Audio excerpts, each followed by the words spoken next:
You're going to love the new retirement home. They have knitting classes." Penelope's smile was as fake as her eyelash extensions. Charles nodded like an obedient puppy, while Leo mentally counted the money they'd make from selling my properties. I just smiled and said yes, that it sounded like a wonderful idea, but inside, something shattered for good. They had chosen the most elegant restaurant in the city for this charade. The tablecloth was white linen, the crystal glasses reflected the golden evening light, and the aroma of fresh seafood filled the air. Everything was perfect for an emotional execution, all calculated to look like a celebration when it was really my funeral, and I was still alive. "Mom, we know you've been a little confused lately," Charles continued, his voice thick with a concern he didn't feel. He was wearing a gray suit I had bought him for his college graduation. Now he was using it to bury me. Confused. That word stabbed me like a dagger. I had faked a few memory lapses to test their patience, their love. I wanted to see if my children would take care of me when I truly needed them. The answer was right in front of me, wearing the very emerald green dress I had gifted her. "Dr. Miller says it would be for the best," Leo lied, avoiding my gaze. "A controlled environment, professional care, activities designed especially for people your age." People my age. As if turning 72 had made me a different species, something that no longer deserved respect or dignity. As if a lifetime of building a real estate empire from scratch meant nothing. "And the knitting classes are really therapeutic," Penelope added, touching my hands with fingers that burned with falsehood. "You can make tablecloths, scarves, useful things." Useful things. While they were carving up my properties like vultures over a fresh kill, I would be making tablecloths in a room that smelled of disinfectant and despair. "When would the move be?" I asked, keeping my voice as calm as a lake before a storm. "Tomorrow," Charles answered, far too quickly. "We've already made all the arrangements. You just need to sign a few papers and what will happen to my properties?" The silence that followed was so thick I could taste it. They looked at each other like children caught stealing from the cookie jar. Penelope cleared her throat, and Leo fiddled with his napkin until it nearly tore. "Don't you worry about that, Mom," Leo finally said. "We'll take care of everything. It's too much responsibility for you right now." Too much responsibility. The same properties I had bought, renovated, and managed for decades were suddenly too much for me. The same investments I had grown from an initial $5,000 to the $1.5 million I had now suddenly required younger minds. That night, I pretended to take the sleeping pills Penelope had given me. I spat them into a napkin when she wasn't looking. I needed to be wide awake for what was coming. At 11 o'clock, I heard their voices in my kitchen. They thought I was sound asleep. A fatal mistake. "The beach house is worth at least $300,000, Charles whispered, shuffling papers on my oak dining table. The table where I had signed my first real estate contract 40 years ago. And the downtown condo, another $200,000, not to mention the investments in the bank. "We have to act fast," Penelope murmured, pouring champagne into glasses I had given them for their anniversary, "before she realizes what's happening." Leo laughed, that cruel laugh he had developed after marrying her. "Realizes? Are you kidding? She asked me what time it was 3 times yesterday." A lie. I had feigned that confusion to test them, to see how much of my own blood had turned to poison. The answer burned in my gut like acid. "Look at this," Penelope said, waving a paper I recognized as my will. "Once she's in the home, we can argue mental incompetence. The lawyer is already prepped. $400,000 for the main house," Charles calculated, scribbling numbers in a notebook. $300 for the beach house. $200 for the condo, and the investments add up to another $600,000, almost $1.5 million in total. $1.5 million. The fruit of a lifetime of work, sacrifice, and smart decisions.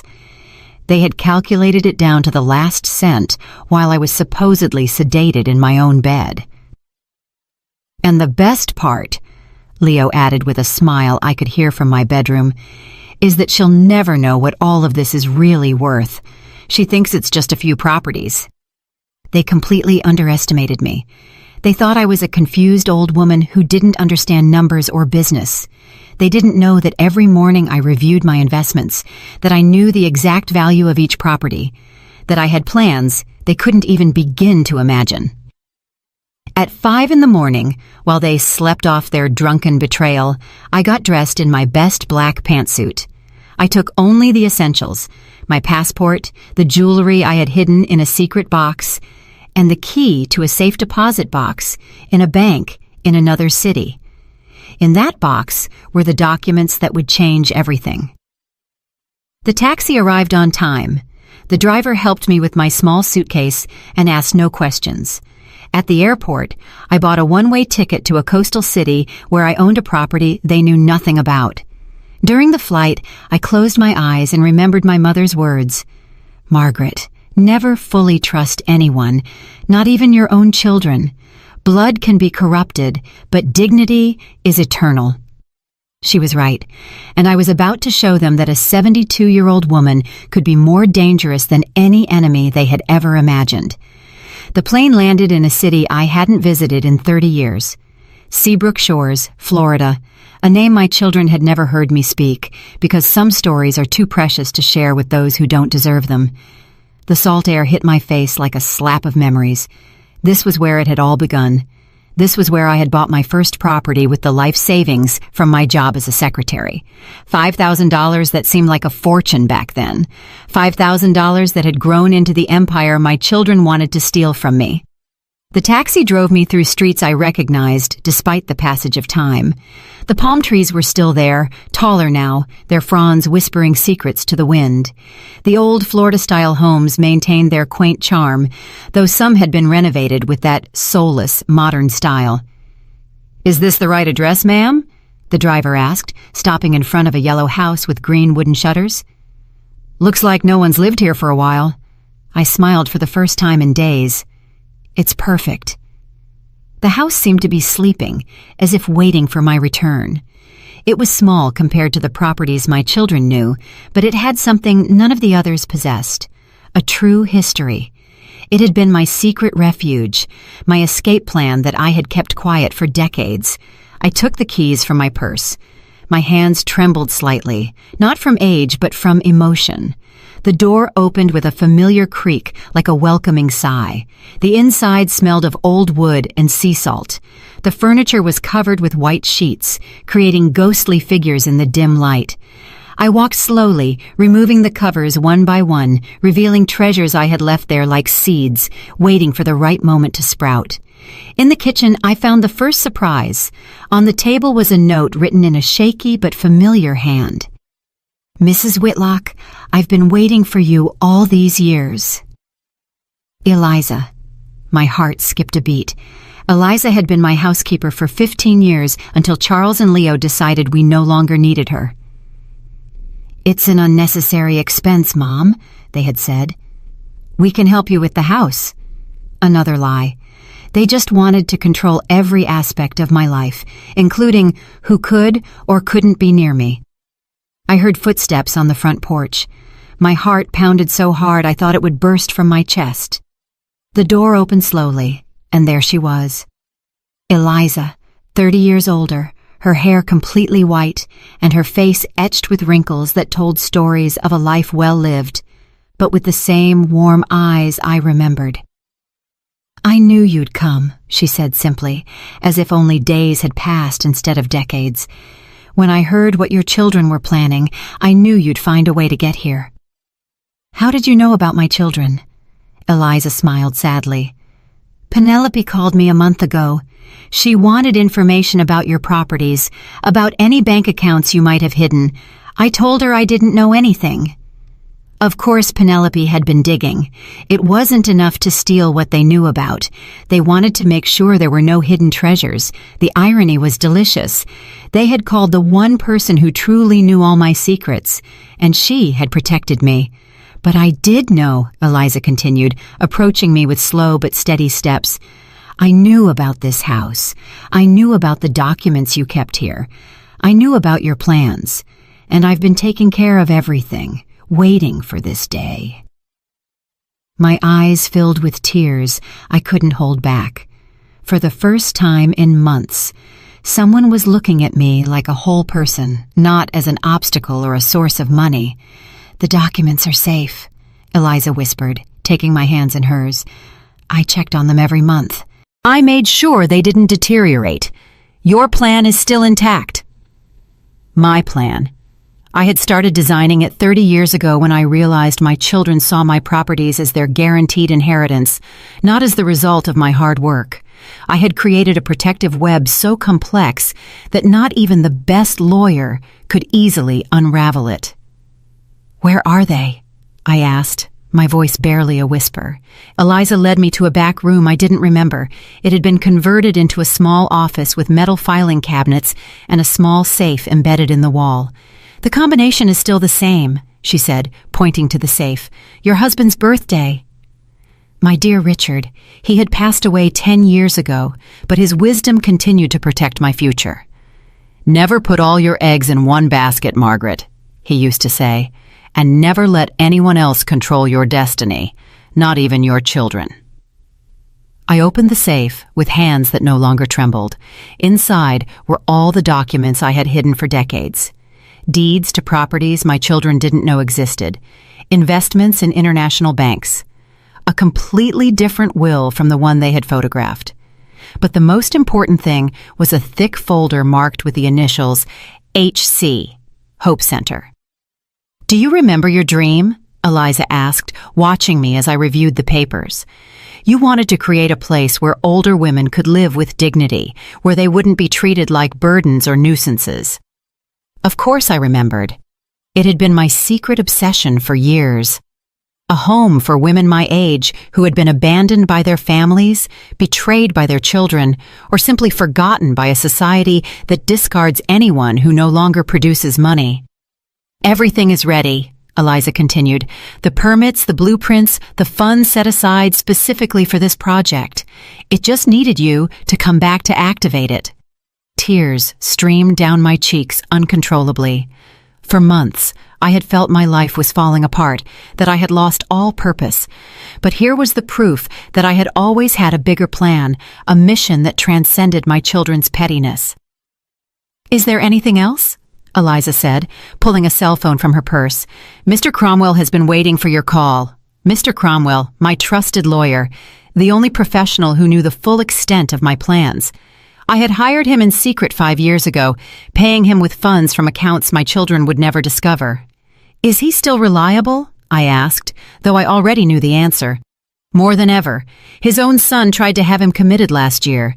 He understands exactly what's happening." I took the phone with renewed determination. It was time to begin the next phase of my plan, the phase that would turn my apparent defeat into the sweetest victory of my life. I dialed the number I had memorized years ago. Mr. Cromwell answered on the second ring. "Margaret." His voice sounded relieved and excited. "I knew you'd call today. Are you ready to begin?" "More than ready, Mr. Cromwell. It's time to remind my children who I really am." "Everything is set for tomorrow," Mr. Cromwell said over the phone, his voice filled with a satisfaction I could feel through the line. "Your children have called a family meeting for 10 in the morning at your house. They think they're going to sign the papers to transfer your assets." I smiled as I watched the ocean from the window of my secret refuge. The waves crashed against the rocks with a fury I understood perfectly. "Who will be there?" "Charles, Leo, Penelope, and they've also invited Tobias, your older brother. Apparently they want family witnesses to make everything look legal and transparent." Mr. Cromwell chuckled ironically. "The lawyer they hired will also be there, a Mr. Evans, who has a reputation for being, let's say, ethically flexible." Tobias, my older brother, who had always envied my success in business. Ever since I inherited the family home 15 years ago, he had tried multiple times to convince me to sell it and split the money. Of course he would be there, like a vulture smelling a carcass. "And our plan?" "Perfect. I'll arrive at 10:30 when they're all gathered and feeling confident. I have all the original documents, the recordings we made last year, and the special surprise we prepared." The special surprise. A video I had recorded 2 years ago when I sensed this day might come. In it, I explained my reasons in detail, my true plans, and revealed secrets about my children that they thought were buried forever. Eliza will be with me, I added, looking at my faithful friend who was making coffee in the kitchen with the ease of someone who had never left.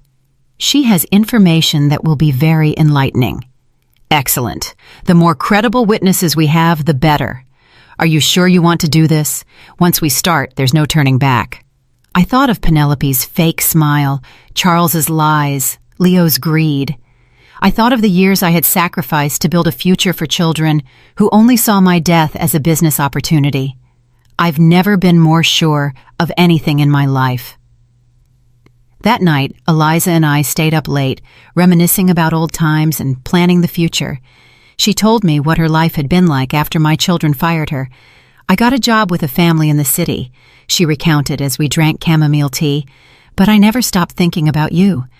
Every month I'd come to check on this house, to make sure everything was in order for when you returned. How did you know I would come back? Because I know you, Mrs. Whitlock. You're not one to give up. And because 5 years ago, when you started suspecting your children, you asked me to keep this a secret. You told me, if I ever disappear, look for me here first. She was right. I had started to sense the betrayal years ago when I noticed strange glances between my children, conversations that stopped when I entered a room, questions that were too specific about my finances. There's something else you should know, Eliza continued, her expression turning serious. 3 months ago, Penelope came to see me. She didn't just want information about your properties. She also asked about your mental health, about whether I had noticed any signs of dementia or confusion. My blood ran cold. What did you tell her? I told her you were the sharpest woman I knew, that your mind was like a steel trap. She got very upset when I didn't give her the answer she was hoping for. Of course, they needed to build a case of mental incompetence to justify their theft. They had planned every detail of my destruction, from the sleeping pills to the repeated questions about the time. But there's more. Eliza stood up and brought a small box from the closet. I found this in the trash at your house the day they fired me. She opened the box and my heart stopped. Inside were all the letters my husband Richard had written to me while we were dating. Love letters I had treasured for 50 years, letters that had mysteriously disappeared from my room last month. They threw them away, Eliza whispered, as if they were garbage. Love letters from your husband, treated like trash. I took them with trembling hands. The yellowed paper still held the faint scent of the cologne Richard used to wear. Every letter was a memory, every word a promise fulfilled. And my children had discarded them as if they had no value. Why would they do this? Because anything that represents true love bothers them, Eliza answered, with a wisdom that comes from years of observing human nature. Your love for your husband, your generosity toward them, your work building a future, all of it reminds them of what they are incapable of feeling. That night, I couldn't sleep. I reread every one of Richard's letters, remembering the man who had loved me for who I was, not for what I owned. He had built the first business with me, celebrated every success, and comforted me in every failure. Margaret, he had written in one of his last letters, you are stronger than you think. If I'm ever gone, remember that your worth isn't in what you have, but in what you give. And if anyone ever tries to take that from you, you fight. Fight with all the fury of a woman who knows her worth. My worth. For months I had allowed my children to make me feel useless, confused, incapable. I had played the part of the vulnerable old woman because a part of me wanted to believe they would protect me. But Richard was right. My worth didn't depend on their love or respect. It depended on me. At 8 in the morning, Mr. Cromwell called to confirm the final details. Your children are very nervous, he reported with amusement. Apparently, they've been calling the police all night reporting you missing. Missing? Of course. I'm supposed to be senile and confused, remember? A woman in my condition can't just disappear without help. They're building the case that someone kidnapped or manipulated me. The irony was perfect. While they were reporting my disappearance as a victim, I was orchestrating my return as an avenger. "Are you ready?" Mr. Cromwell asked. I looked at my love letters. I looked at Eliza laying out my best black dress. I looked out at the sea that had witnessed my first dreams. I had spent 72 years learning who I truly was. It was time to teach them the most important lesson of their lives. I'm ready to reclaim what's mine. The drive back felt like a triumphal procession. Eliza sat beside me, silent but as steadfast as a guardian. Mr. Cromwell followed in his car, carrying the documents that would change everything. And I, dressed like the CEO I had always been, prepared for the most important business meeting of my life. The meeting where I would teach my children the difference between a helpless old woman and a woman with 72 years of experience destroying those who underestimate her. The taxi stopped a block from my house. I could see several cars parked out front. Charles's gray BMW, Leo's white Mercedes, and an unfamiliar car I assumed belonged to the corrupt lawyer they had hired. Tobias's red truck was also there, confirming that my brother had come to join the feast. "Are you sure you want to do this?" Eliza asked for the third time, though her eyes shone with a determination that said otherwise. "More sure than ever." Mr. Cromwell had arrived 10 minutes before us and was waiting in his car, reviewing the documents one last time. I walked up to his window, and he rolled it down with a smile that promised justice. "Everything's ready," he said, showing me a digital recorder. "I have the confessions we recorded last year when you suspected this might happen. I also have the certified copies of all the real documents, not the forgeries they think exist." Recording the confessions had been my idea, a kind of insurance against the betrayal I sensed was coming.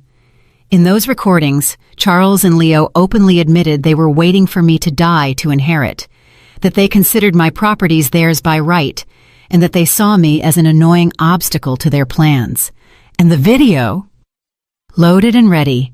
When the time comes, I'll press play, and their own words will destroy them. I walked toward my house with steps that echoed like hammer blows on the pavement. It was strange to see my own home as enemy territory, but that was exactly what it had become. The invaders had taken my castle, believing the queen had fled forever. A fatal mistake. I rang the doorbell of my own house. The symbolism was perfect. They had taken over my life so completely that I had to ask permission to enter my own home. Penelope opened the door. Her face went through a fascinating sequence of emotions: surprise, fear, rapid calculation, and finally, that fake smile I knew all too well. "Margaret! My God, we were so worried," she exclaimed with an Oscar-worthy performance. "Where have you been? We called the police, checked hospitals." "I was thinking," I replied simply, walking into my house as if seeing it for the first time, "and making some important decisions." Charles came running from the living room, followed by Leo and Tobias. Their faces showed a mixture of relief and panic that was delicious to watch. "Mom, you had us worried sick," Charles said, trying to hug me. I stepped back gently but firmly. "Worried about me or worried about your plans?" I asked in a calm voice. The silence that followed was so thick I could feel it pressing against my skin. Leo cleared his throat nervously, while Penelope exchanged quick glances with Charles. "I don't know what you mean," Leo muttered, but his voice trembled in a way that gave him away completely. "I think you know exactly what I mean." Just then, Mr. Cromwell knocked on the door.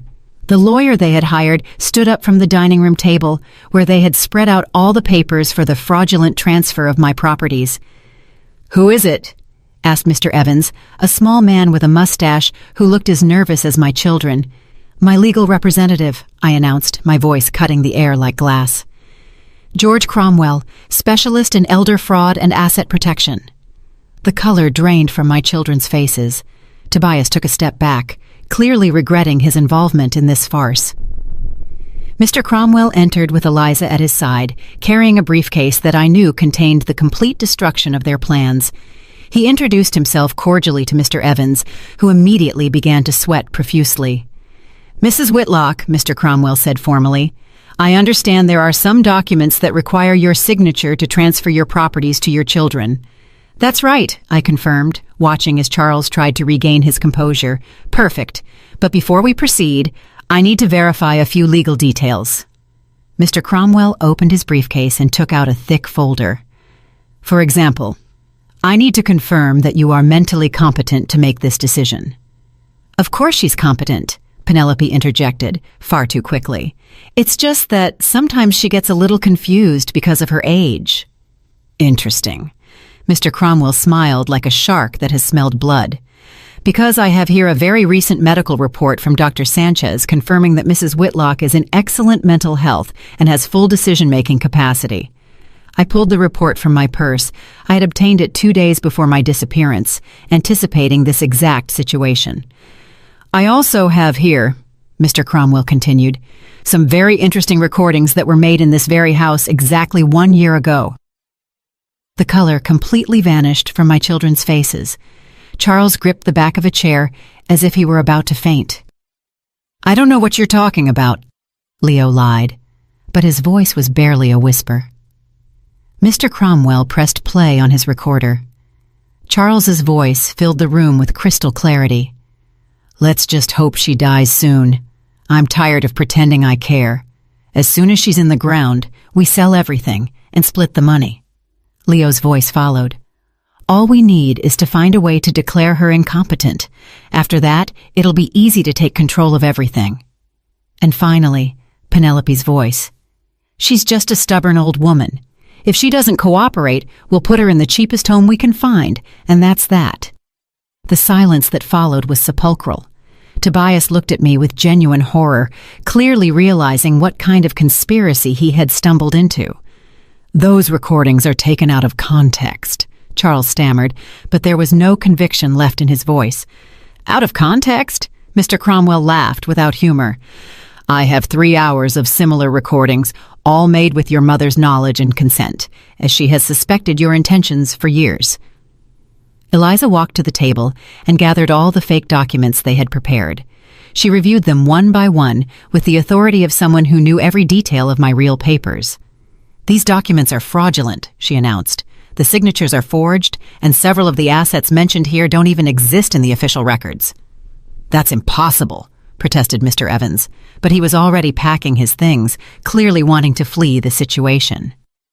"It's very possible when someone has been planning to rob their own mother for years," I said finally, my voice filled with an authority that had been dormant for too long.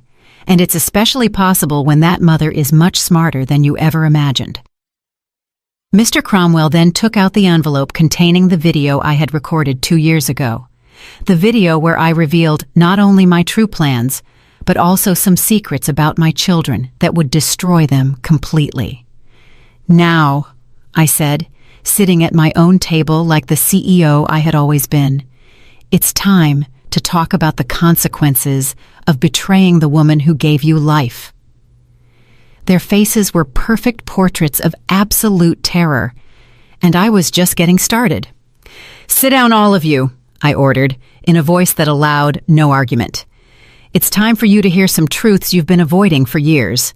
Charles, Leo, and Penelope settled into their chairs like students being punished. Tobias remained standing, clearly uncomfortable with his involvement. Mr. Evans had tried to slip away, but Mr. Cromwell had discreetly blocked his exit. "First," I began, pacing in front of them like a prosecutor before a jury, "let's talk about real numbers. You believe my estate is worth approximately $1.5 million? I saw them exchange nervous glances. They had done their calculations in secret, believing I had no idea of the true value of my properties.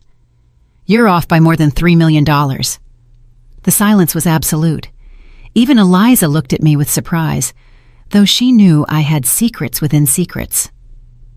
"My real net worth," I continued, savoring every second of their shock, "including the properties you don't know about, the international investments, and the businesses I've been managing discreetly for decades, exceeds $5 million. Penelope turned as white as a sheet. Charles gripped the arms of his chair as if the world were shaking beneath him. $5 million, Leo whispered, his voice breaking. $5.2 million to be exact.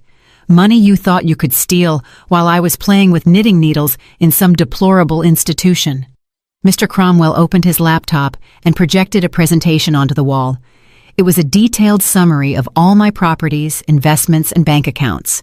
The numbers appeared one after another, each figure hitting my children like a financial slap in the face. Main house appraised at $600,000. Beach house at $450,000. Downtown condo at $300,000. But that's just the beginning. The following slides revealed properties they had never imagined. 2 condos in Miami, a small hotel in Key West, investments in growth funds, shares in 3 tech companies, and accounts in banks in Switzerland and Panama. How? Charles couldn't finish the question. How did a senile and confused woman manage to accumulate such a fortune without you noticing? I smiled with the satisfaction of someone who had been planning this moment for years. Very simple. You completely underestimated your mother. Eliza came forward and placed an additional folder on the table. There are also the businesses Mrs. Whitlock has been running discreetly, a real estate consultancy, 2 investment firms, and the project that matters most to her. What project? Penelope asked, her voice strangled. This was my favorite part, the moment I revealed the dream I had been secretly building for a decade. The Hope Center, I announced, watching their confused faces. A residential and service complex for older women who have been abandoned by their families, women whose children see them as burdens instead of human beings. Mr. Cromwell changed the slide, and a spectacular architectural rendering appeared.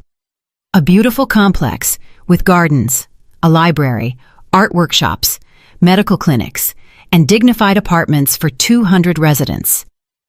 The land is already purchased, I continued. The permits are approved. Construction begins next month, and you, my dear children, have just become the primary inspiration for this project. I don't understand, Leo murmured. Every time you treated me like a useless old woman, every time you talked about me as if I were a piece of old furniture, every time you planned my future without consulting me, I added another service to the Hope Center. Thanks to you, it will be the best center of its kind in the entire country. Tobias finally spoke. Margaret, I didn't know about any of this. I thought this was just a normal family meeting. I know, Tobias. That's why you're not in legal trouble. But I pointed to my 3 black-hearted children, they are going to face the full consequences of their actions. Mr. Cromwell took the floor. Attempting to defraud a senior citizen is a federal crime. Forging documents is another federal crime. Conspiring to have someone declared incompetent without medical grounds is yet another. We're talking about multiple charges that could result in several years in prison. You can't do this to us, Charles exploded, standing up abruptly. We're your family. We're your children. Exactly, I replied, my voice icy. You are my children. And that makes your betrayal infinitely more painful and more unforgivable. I walked up to Charles until I was standing right in front of him, forcing him to look me in the eyes. I gave you a college education that cost $80,000. I helped you with the down payment on your first house, $50,000. I lent you money for your business that you never paid back, $30,000. I gave you my unconditional love for 45 years, and this is how you repay me? I turned to Leo. I paid the medical bills when your son had leukemia. $100,000. I helped you through your divorce, $40,000 in legal fees. I let you live in my house for 2 years when you lost your job. I gave you my emotional support when no one else believed in you, and this is how you repay me? Finally, I faced Penelope. I welcomed you as a daughter when you married Leo. I defended you when the rest of the family criticized you. I included you in my will when you weren't even my blood. I treated you with more love and respect than your own parents gave you, and this is how you repay me? Tears streamed down my cheeks, but they weren't tears of sadness. They were tears of liberation, from a woman finally allowing herself to feel all the rage she had been holding back. For months, I let you make me feel useless. I faked confusion when you wanted me to be confused. I acted like the vulnerable old woman you needed me to be to justify your plans. But it was all an act. It was all a test. A test you failed spectacularly, Mr. Cromwell added. Eliza placed the final document on the table. My real will, the one that truly mattered. This is my true will, I announced. It was drafted 3 years ago and updated 6 months ago when your plans became more obvious. Charles tried to get closer to read it, but Mr. Cromwell blocked him. In this will, I continued, Charles inherits $5,000. Leo inherits $5,000. Penelope inherits nothing because legally she is not my family, and she has proven that emotionally she isn't either. 5,000, Leo shouted. That's impossible. We're your only children. The rest of my estate, I went on relentlessly, $4,990,000, will be divided between the Hope Center, 3 charities that protect senior citizens, and Eliza, who has shown more loyalty in 30 years of friendship than you have in a lifetime of being my children. Penelope started to cry, but her tears no longer moved me. Charles slammed his fist on the table in frustration. Leo sank into his chair as if he had aged 10 years in 10 minutes. But there is a way, I said finally, watching them cling to this last shred of hope. What way? Charles asked desperately. Work to deserve it. The Hope Center needs administrators. It needs committed staff. It needs people who understand the value of human dignity. If you can prove over the next 5 years that you truly care about something more than money, if you can prove that you understand the damage you caused me and are willing to repair it, then we can talk about an inheritance. 5 years, Leo muttered. 5 years working without pay at the Hope Center. 5 years proving you can value older people as human beings, not as obstacles. 5 years proving you deserve to be called my children. The silence stretched for several minutes. I could see their minds working, calculating, evaluating options that no longer existed. And if we refuse? Penelope asked defiantly. Mr. Cromwell smiled. Then you face the criminal charges for fraud and attempted defraudation, and you lose any possibility of an inheritance forever. It was a perfect ultimatum. Justice with the possibility of redemption. Punishment with the opportunity for growth. Exactly what a mother should give. Consequences with love. Boundaries with hope. The choice is yours, I concluded. You can leave right now and never see me again. Or you can stay and begin the long road to regaining my respect and your own dignity. Your next words will determine whether I still have children or just strangers who share my blood. The silence stretched like an invisible web between us. I could see the gears turning in their minds, calculating losses and gains, pride versus economic survival. It was fascinating to watch my own children reduce our decades-long relationship to a simple mathematical equation. Charles was the first to speak, his voice hoarse with contained emotion. Mom, we never really wanted to hurt you. We just thought that it was better for me to be locked away knitting while you spent my money, I interrupted. That a 72-year-old woman had no right to decide her own life? It wasn't like that, Leo protested weakly. We just wanted to make sure you were safe, taken care of. Liar. The word shot out of my mouth like a bullet. You wanted to make sure your bank accounts were full. The only security you were concerned with was financial. Penelope wiped her tears with the back of her hand, smudging her expensive makeup.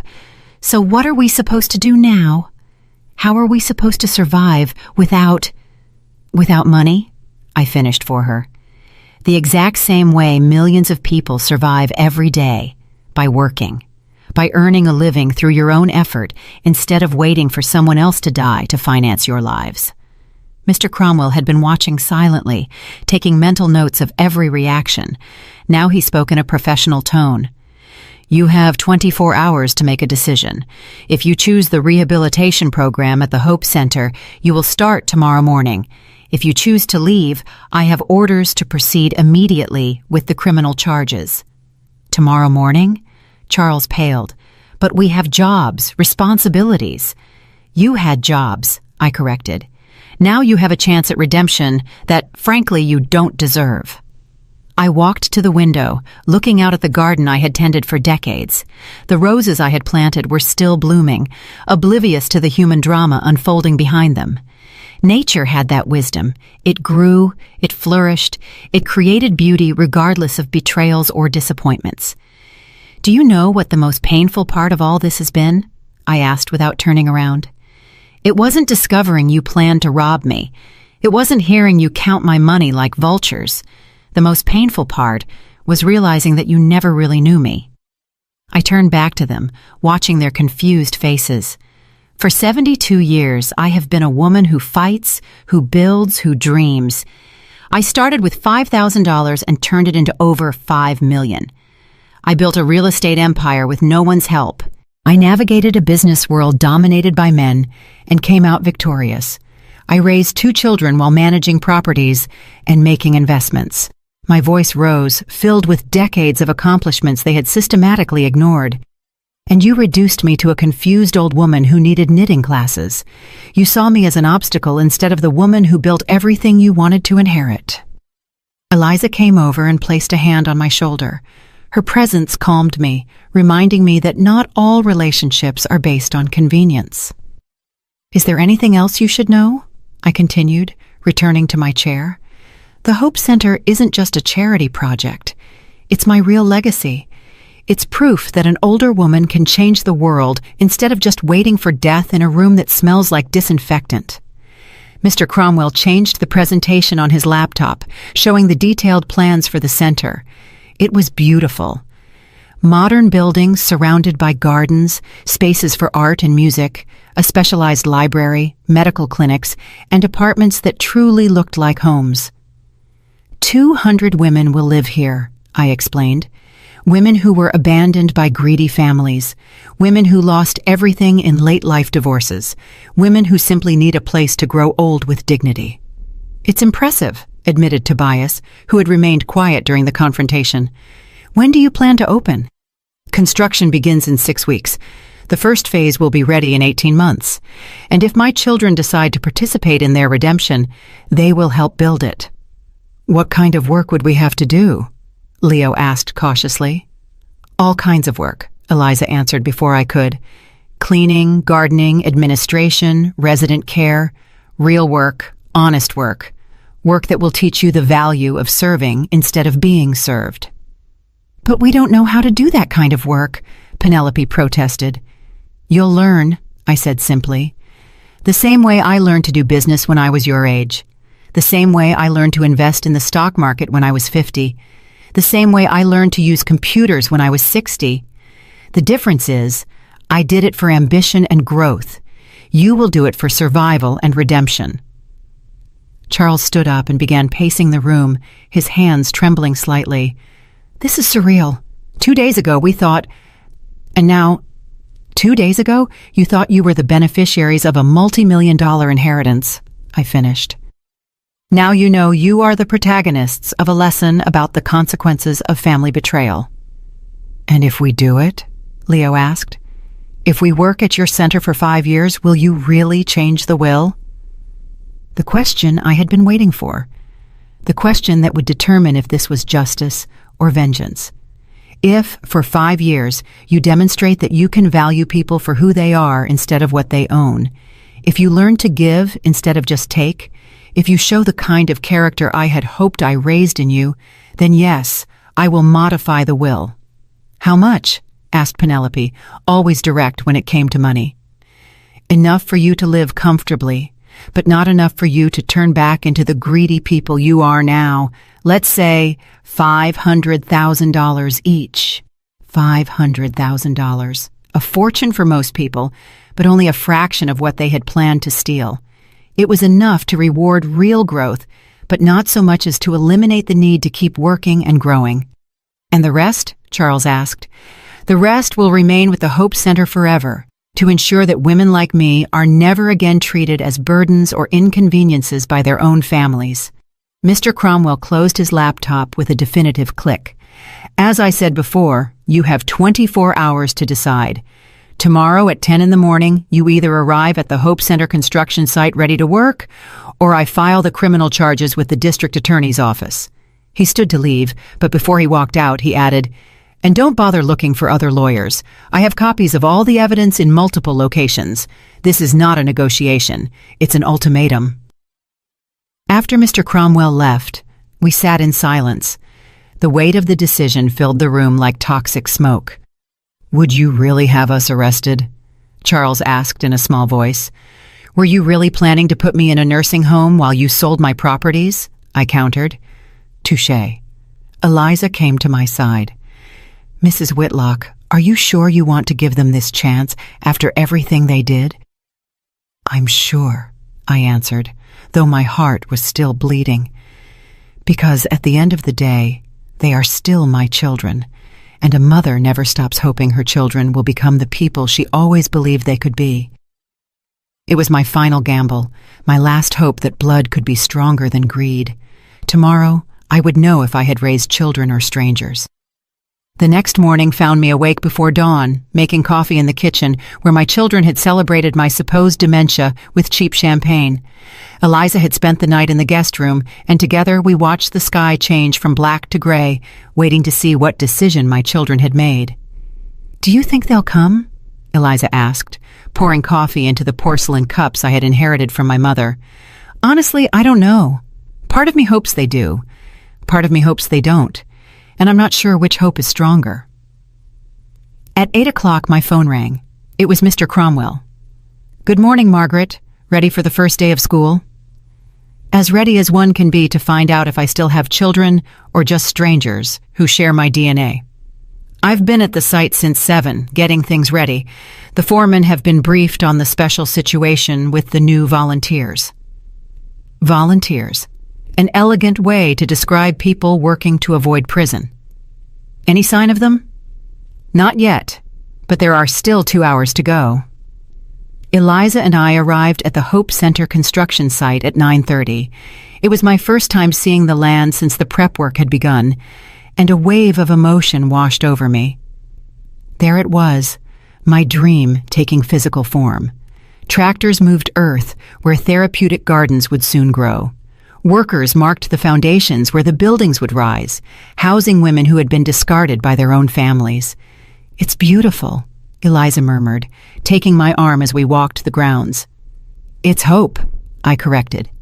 "It's proof that it's never too late to start something new, to change the world, to show that older women are not refuse waiting to be thrown away." Mr. Cromwell approached with a clipboard and a yellow hard hat. "Everything's ready. If they show up, they'll start with basic tasks, clearing the area, organizing materials, helping the workers with manual labor. And if they don't, I have an 11 o'clock appointment with the DA. 9:55, 9:57, 9:59. At exactly 10 o'clock, a taxi pulled up to the site entrance. My heart beat so fast I thought it would leap out of my chest. Charles got out first, wearing old jeans and a t-shirt I hadn't seen in years. Leo followed in work clothes he had clearly bought the night before. Finally, Penelope emerged from the taxi in athletic wear, her hair pulled back in a simple ponytail.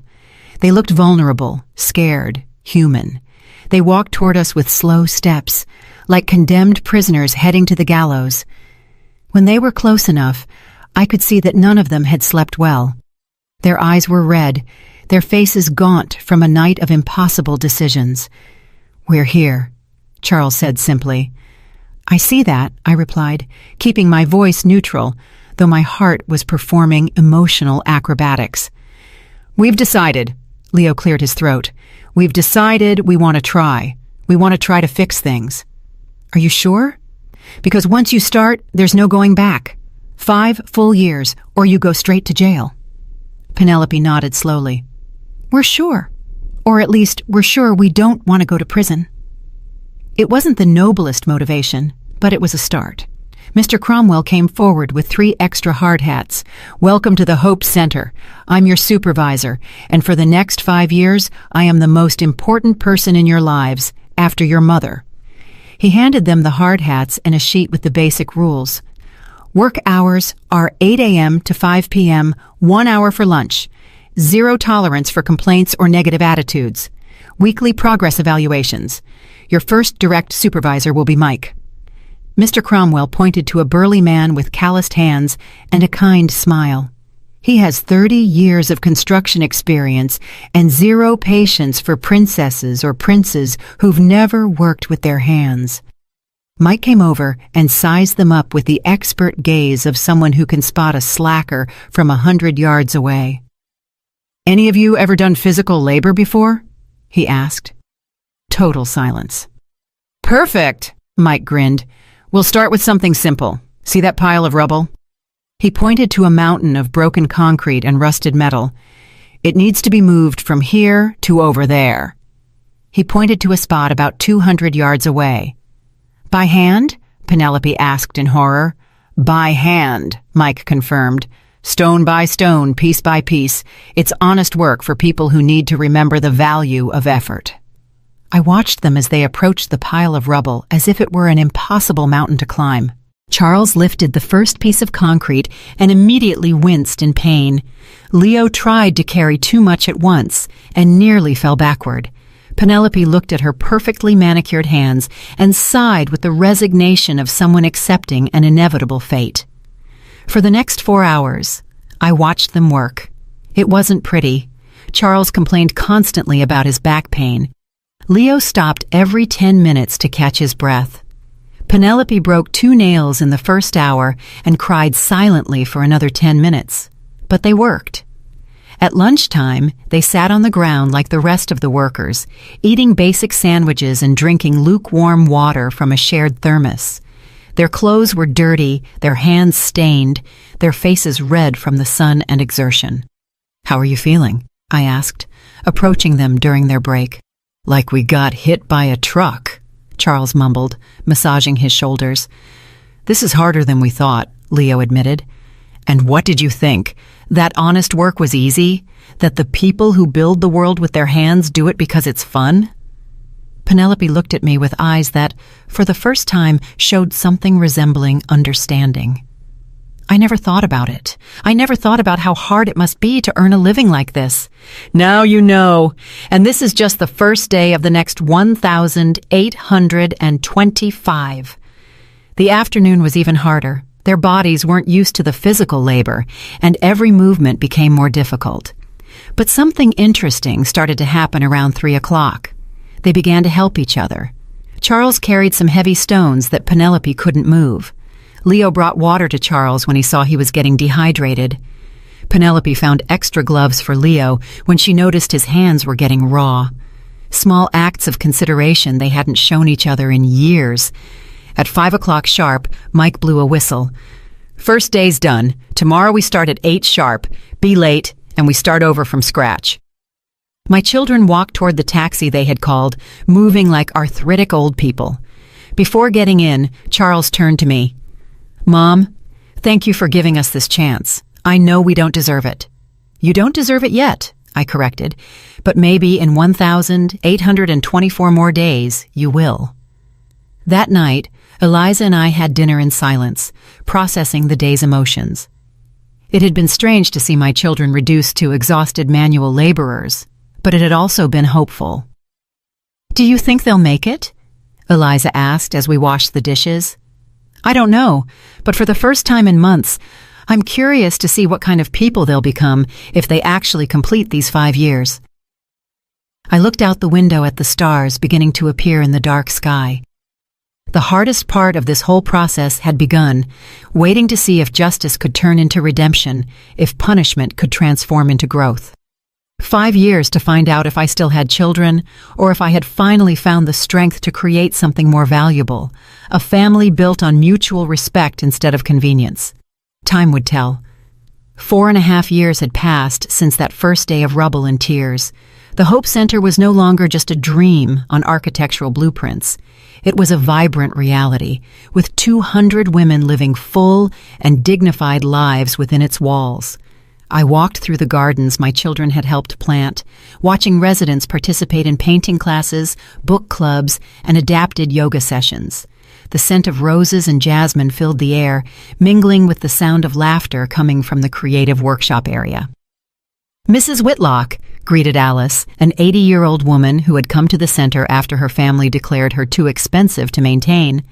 Now she ran our oral history program, helping other residents document their lives for future generations. Good morning, Alice. How is the memoir project going? Incredible. We have 50 complete stories already. Women who were nurses during wars, teachers who educated entire generations, mothers who raised 10 children while working in factories, stories that were about to be lost forever. This was exactly what I had envisioned. A place where older women were not seen as burdens, but as living libraries of wisdom and experience.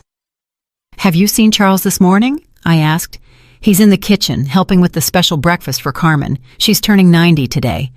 Charles in the kitchen. If someone had told me 5 years ago that my son would be preparing breakfast to celebrate the birthdays of elderly women, I would have laughed until I cried. Now it was just part of who he had become. I found him decorating a cake with the concentration of an artist. His hands, now calloused from years of manual labor, handled the piping bag with surprising delicacy. 90 pink roses or 90 blue roses? He asked without looking up, clearly knowing it was me who had entered. Definitely pink. Carmen says blue reminds her too much of hospitals. Pink it is, then. He continued decorating, adding small frosting flowers with a patience he had never shown in his previous life. You know, Carmen told me yesterday she was one of the first female accountants in her city. She managed the finances for 3 large companies back when women could barely open a bank account without their husband's permission. And what do you think of that? Charles finally looked at me, his eyes showing a depth that hadn't been there 5 years ago. I think I was an idiot for believing that age determined a person's value. Carmen knows more about finance than I ever did after 40 years in business.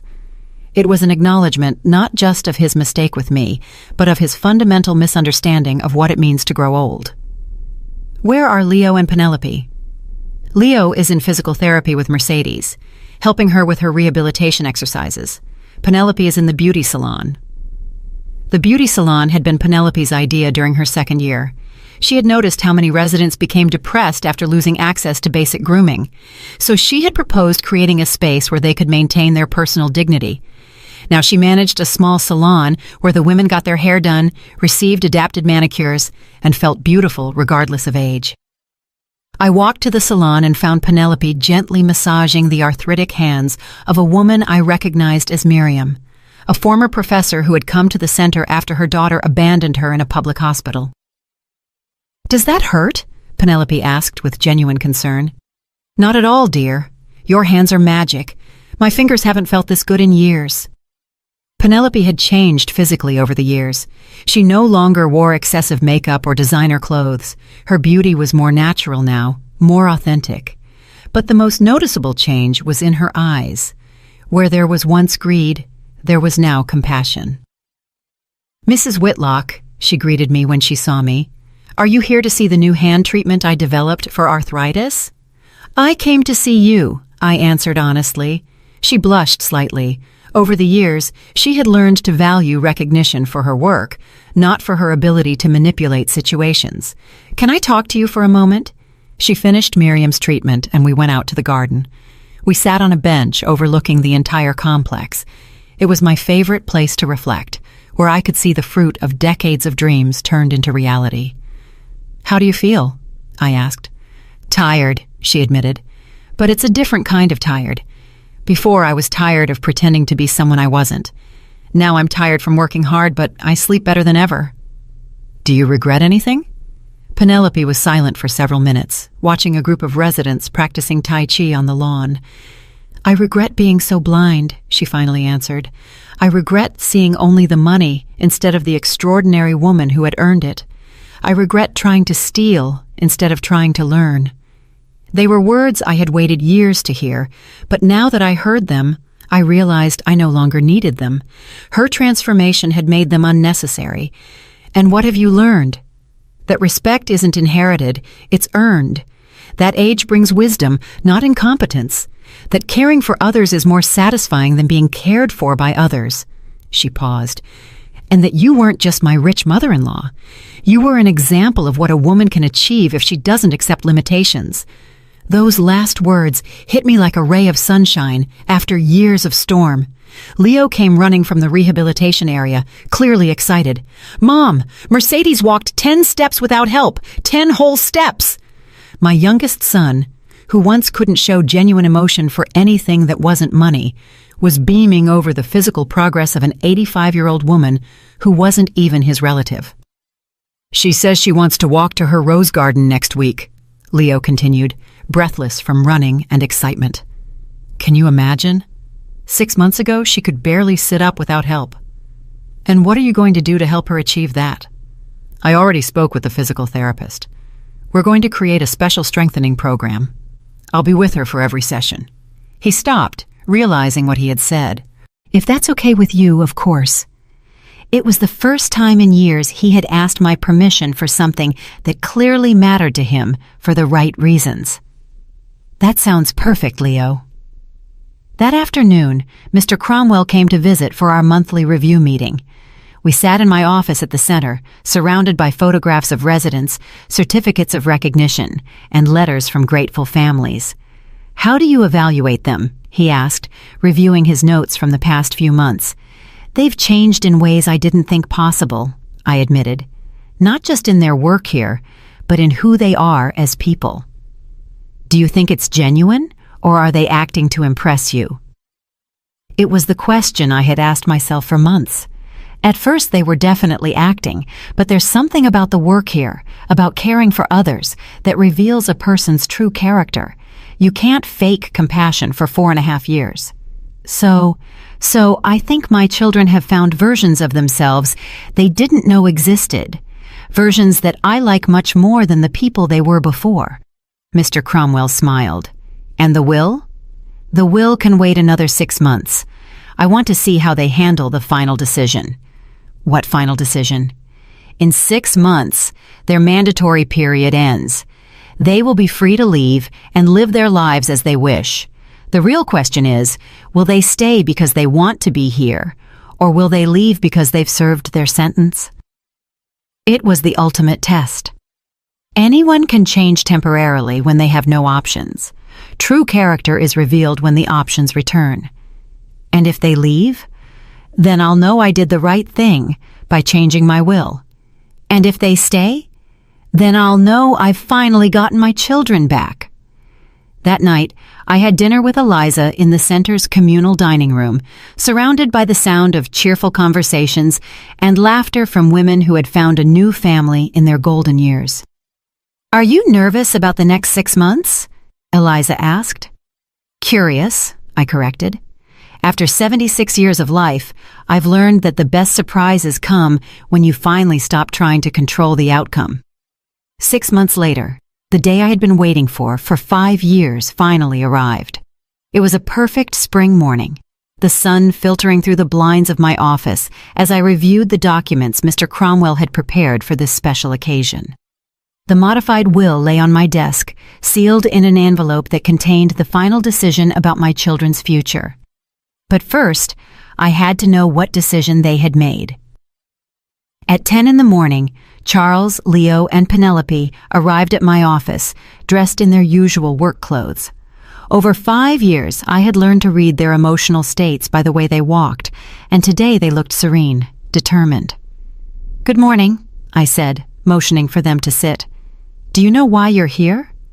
"Because today marks exactly 5 years since we started working here," Charles answered, "and according to our agreement, today we are free to go."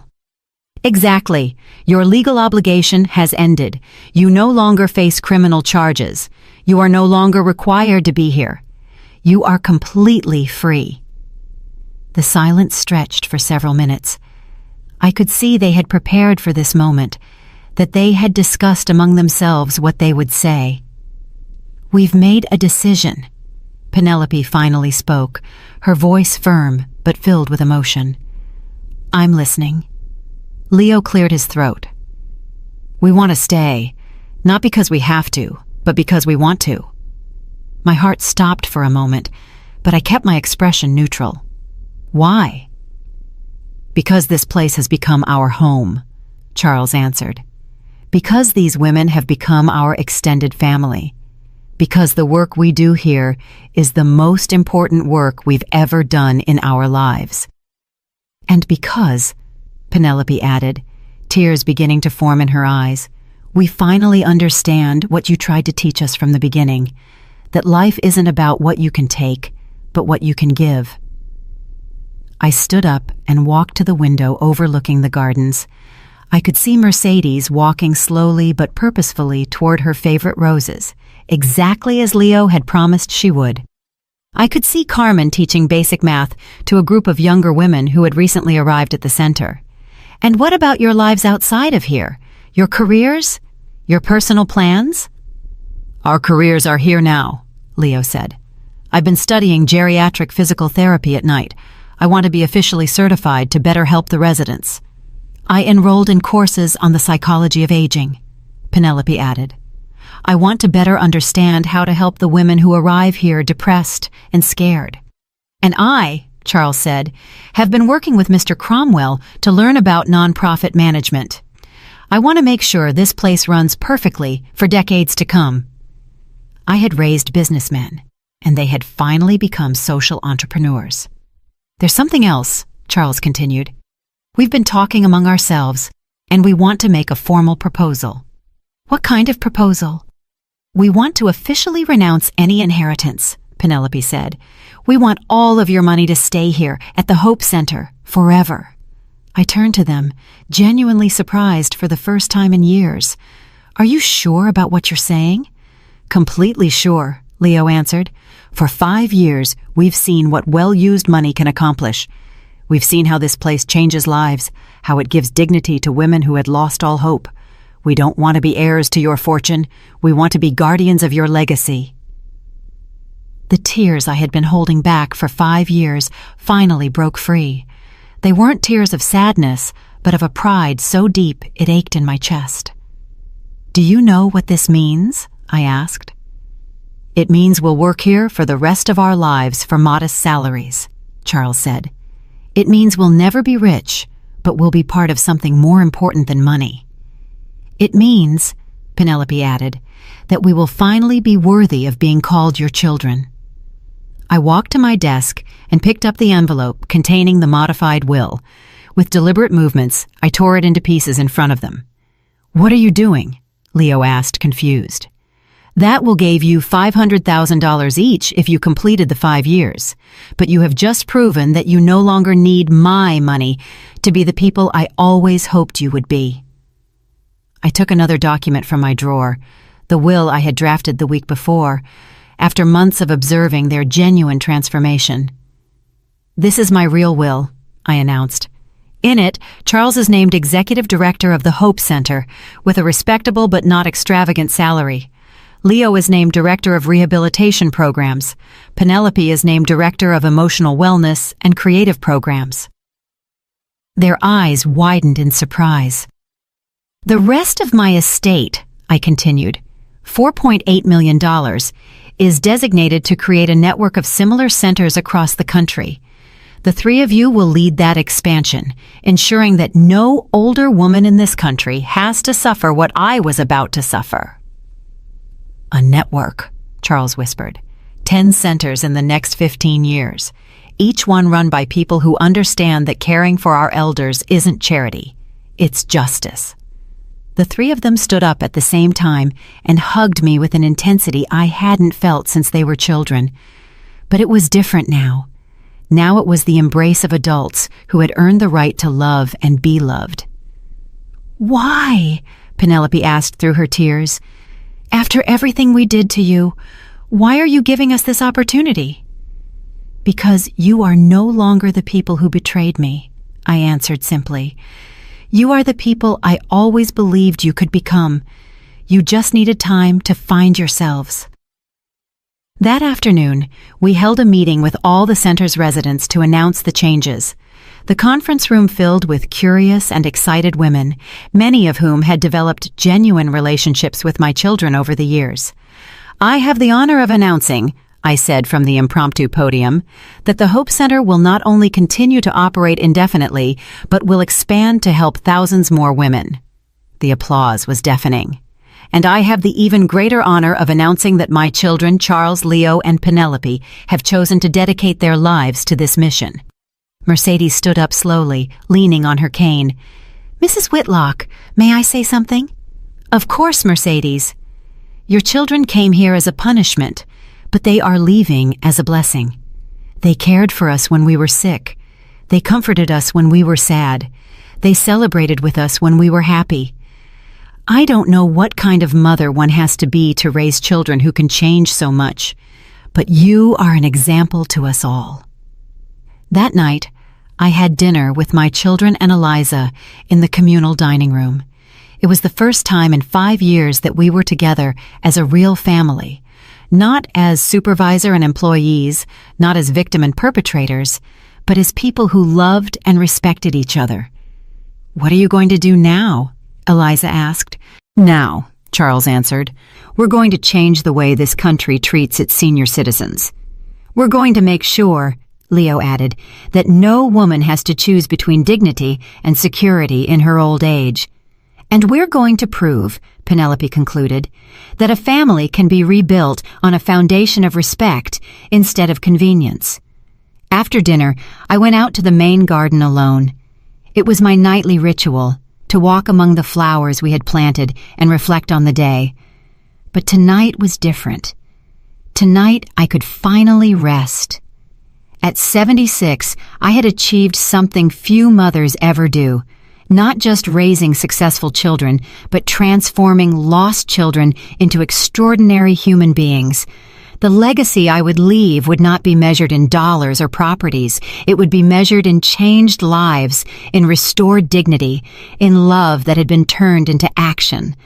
I looked up at the stars shining over the Hope Center and remembered the words Richard had written to me in one of his last letters. "The real legacy is not a monument. It's a map." He was right. I had created a map for other families to find their way back to love, a map that my children would now carry to thousands more women. Vengeance had become redemption. Justice had become grace. And I, a woman who had been on the verge of being buried alive by her own family, had found a way to resurrect not only my own life, but the lives of everyone around me. It was finally the kind of legacy worth leaving,